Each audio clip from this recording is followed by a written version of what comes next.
अब माननीय सिंचाई एवं जल संसाधन मंत्री अपना वक्तव्य प्रस्तुत करें।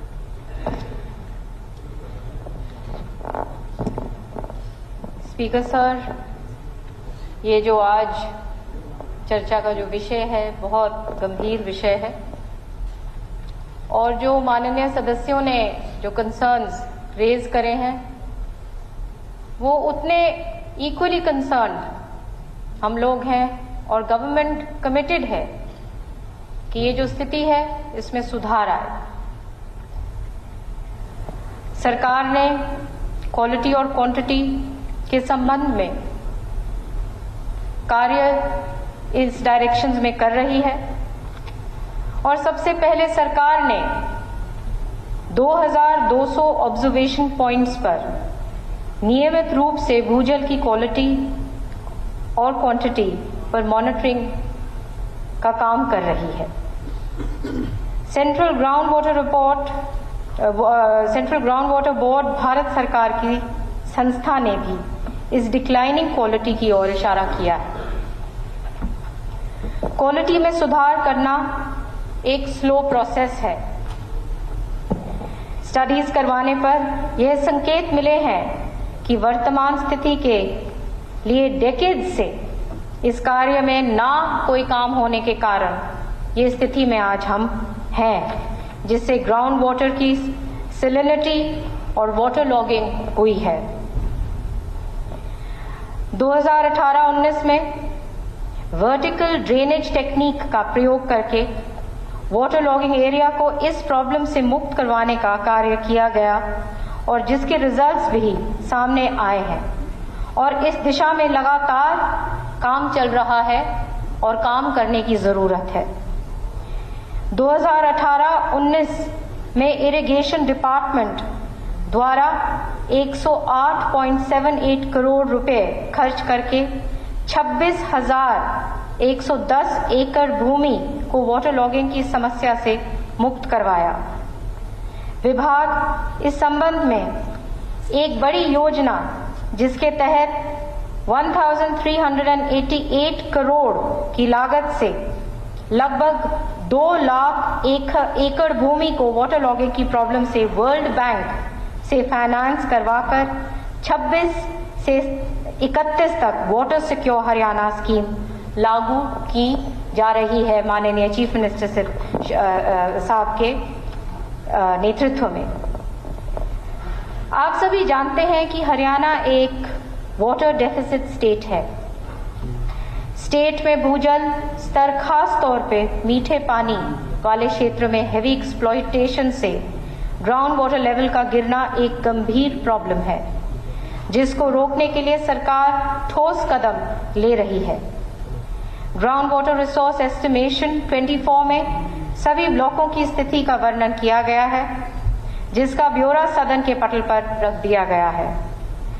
नहरों में सीवरेज और ट्रेड एफ्लुएंट पानी डालने पर सरकार ने Haryana canal and drainage act 1974 act में पेनल्टी प्रोविजन करवाकर इसको गंभीर अपराध बनाया है, जिसमें दोषियों के खिलाफ इम्प्रिजनमेंट करने का प्रोविजन है और लगातार कार्रवाई होती है।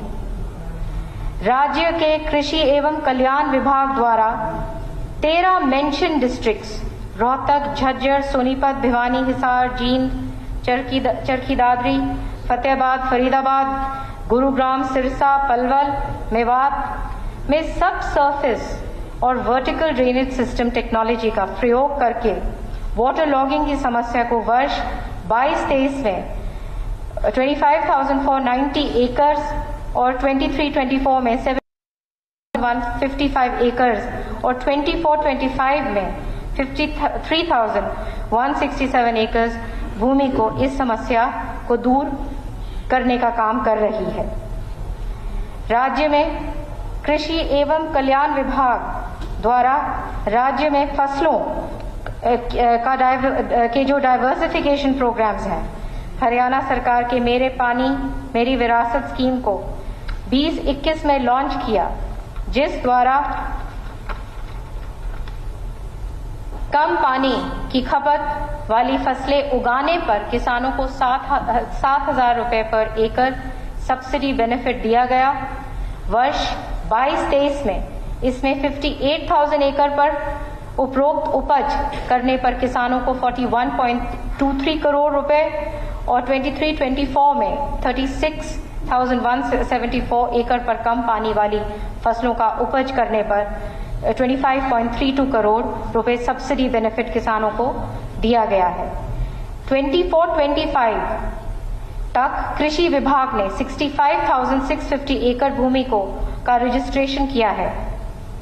स्पीकर सर, मैं आपको इस सदन में यह भी बताना चाहती हूं कि माननीय सीएम साहब ने 25-26 में इस योजना को और बड़े रूप देकर किसानों को प्रोत्साहन देने के लिए सब्सिडी बेनिफिट को 7,000 प्रति एकड़ से बढ़ाकर 8,000 प्रति एकड़ किया गया है, ताकि और उत्साह इस स्कीम के प्रति आ सके।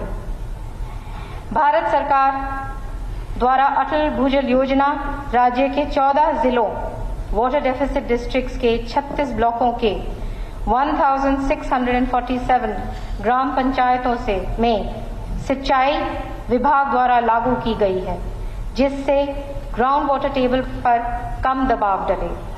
इसके लिए micro irrigation, crop diversification, direct seeding of rice, ground water monitoring, pond rejuvenation, information education and communication activities से निश्चित रूप से भूजल स्तर को मेंटेन करने में मदद मिल रही है। सिंचाई विभाग द्वारा स्वच्छ भारत अभियान में नोडल डिपार्टमेंट के रूप में कार्य करते हुए 6 योजनाओं जैसे कि water conservation and rain water harvesting structures से 3,583 activities, renovation of traditional water bodies activities द्वारा 3,636 और creation of reuse and recharge structures द्वारा 4,145, watershed development related works द्वारा 5,396 and plantation of trees द्वारा 48,63,790 trees और अवेयरनेस एंड ट्रेनिंग प्रोग्राम्स द्वारा 15,198 activities की गई हैं, जिससे इस द्वारा काफी सराहनीय उपलब्धियां हासिल भी हुई हैं। महेंद्रगढ़ जिले में विभाग द्वारा 14.43 करोड़ रुपए खर्च किए, जिससे रिचार्जिंग का कार्य पूरा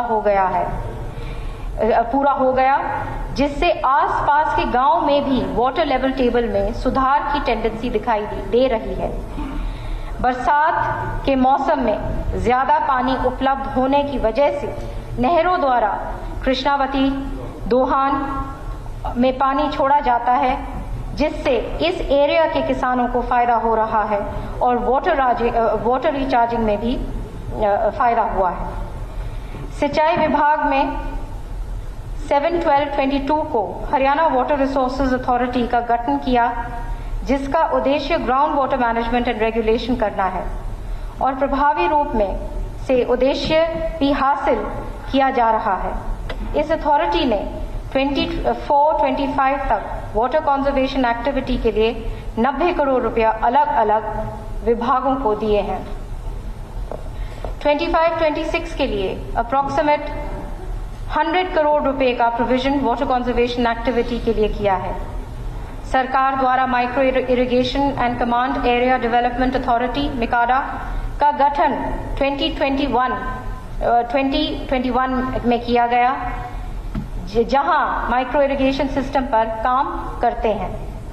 इसके तहत किसानों को स्प्रिंकलर्स, ड्रिप सिस्टम अपनाने पर किसानों को 85% सब्सिडी दी जाती है, ताकि वो और भी उत्साहित इस स्कीम के प्रति हो सकें और लाभ उठा सकें, ताकि पानी की खपत भी कम हो और वाटर लेवल टेबल में भी सुधार हो सके।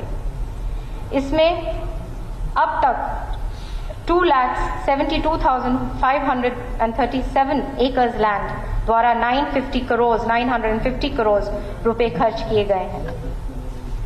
राज्य के कृषि एवं कल्याण विभाग द्वारा various soil and water conservation schemes लागू करके 23-24 में 2,489 स्ट्रक्चर्स और 24-25 में 2,055 स्ट्रक्चर्स का निर्माण किया गया है।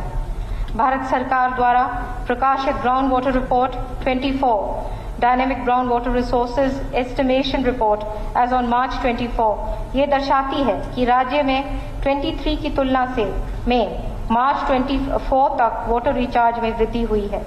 इस रिपोर्ट के अनुसार 23 में जो 9.55 BCM बिलियन क्यूबिक मीटर से बढ़कर 24 में 10.32 BCM हो गया है।